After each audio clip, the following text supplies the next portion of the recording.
just here to say, unsurprisingly, don't buy MacBook Air. I mean, I know we're all pretty darn certain we're getting Apple Silicon stuff in literally a couple days. But I'm running through tests because I bought this in case I needed it for, in case there's some reason an iPad didn't work for my employee. And so I'm putting it through my testing procedures just for the record, just so I can put it into all my charts. And this is insane. Scheduling, handbraking is transcoding, which I mean, not everyone does this, but for me, it's a pretty common task where I'll download a video of some sort, or rip something, or have something that I used to have ripped and say, oh, I want it in a different format. I want to compress it down. Anyway, I transcode things pretty often, sometimes in huge batches. You download this is gonna sound bad, but whatever, you download either a season of a TV show or something, and you want it in a much smaller format than the Blu-ray rip or whatever. So you go through and say, okay, well, this is the speed of an E5520, 8 gigabytes of RAM with a spinning hard drive and an 8 Radeon HD 4870. That is maxed out on the upgrades to 10.13, but essentially stock 2009 Mac Pro. Come down here. Okay, so we can take a Blu-ray and transcode that. Basically real time, 27 frames per second of transcoding that down into just standard fast H.264, just the generic handbrake preset. And you go through, okay, cool. So I was able to make that twice as fast with processors and RAM and all that stuff upgraded. And with the Vega 56, I can make that happen in 5 minutes. And you look, that's irrelevant.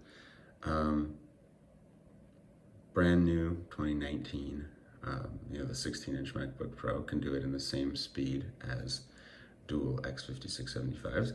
But here's the crazy thing. 45 minutes at under 15 frames a second. That's a new MacBook Air. Go up there, and not even the slow one, it's the i5. That's an absurd and not okay. It's $1,000, and this thing that's insane is I don't actually have a handbrake for the iPad, but my iPad Pro from 2018, which costs the same, essentially. I mean, you can spec each one to be you can spec them to be, but they're around at the price of each other. Can do exporting an iMovie, a 4K, faster than any device, including the i9 8-core MacBook Pro that's still for sale. So, Apple Silicon Mac is going to beat. Like I said, I need to get the iMovie speed for this guy still, compare it. But if you do anything with any sorts of video files at all, there's not a chance that the wimpiest Apple Silicon Mac will just steamroll any MacBook that's currently on sale. And again, it comes down to for a lot of people, this is a main PC. This is a great main device. And if the OS was a little bit less locked down, I would say it's great for me too. If you could go into Finder mode, essentially, if I could get this type of screen, even somewhat limited, if I could easily install fonts, and I could have Finder type windows, I could organize files onto my desktop. I can save a web page to my desktop and everything, but I cannot put files on it, I can't put fonts into it, and it can't really multitask. And those are just a few little things that are missing from the iPad to say, okay, I can see why someone would buy a Mac. And then if you add this, if you buy this, even the cheap version of a new iPad Pro, plus the Magic Keyboard to make it really laptop-y, plus the pencil to make sure you take advantage of that, it ends up more expensive. But it should be. If you take a used 2018 like this, or the new Air, which are new iPad Air, they end up in the same price range. And this is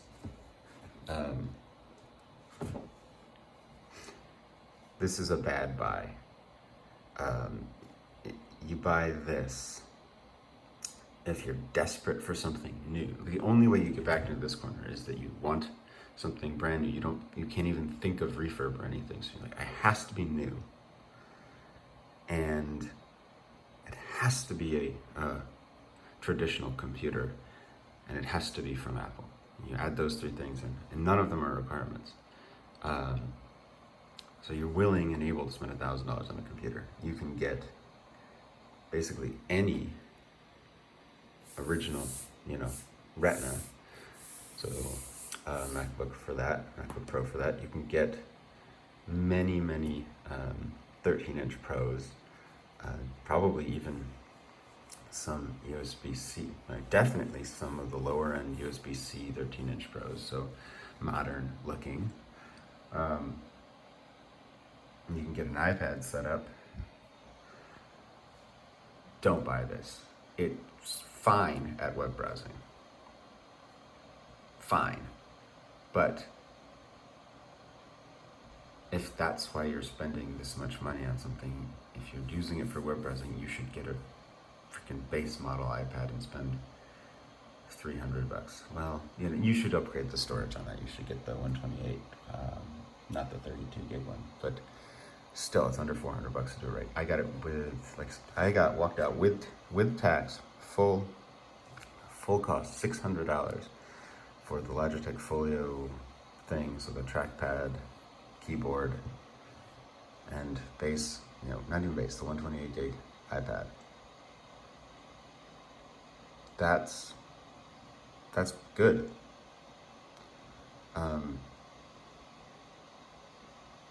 I would do that. You'd save a lot of money over this if you need something new, and there's not really anything you're missing. Okay, now we're talking. This is hilarious. So I'm using the Video Toolbox. Why is that hard to say? Which is a better score, but that's basically GPU power. Sort of.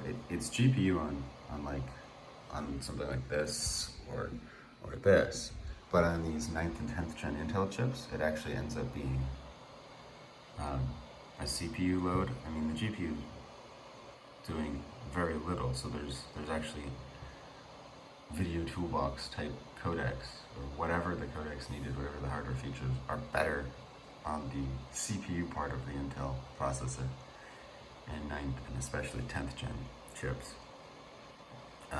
So it's funny. I'm using a different part of the CPU, but I thought of Video Toolbox as, GPU encode. And it's not. Not on some of these newer Intel chips. But anyway, this is something telling you that you should never buy a 2020 MacBook Air. It's only capable of the types of things, web browsing and filling out web app forms, essentially, that you could get cheaper on an iPad with better battery life and less headaches and more flexibility than on touchscreen and whatnot. And it's so much less powerful than getting a couple-year-old used MacBook.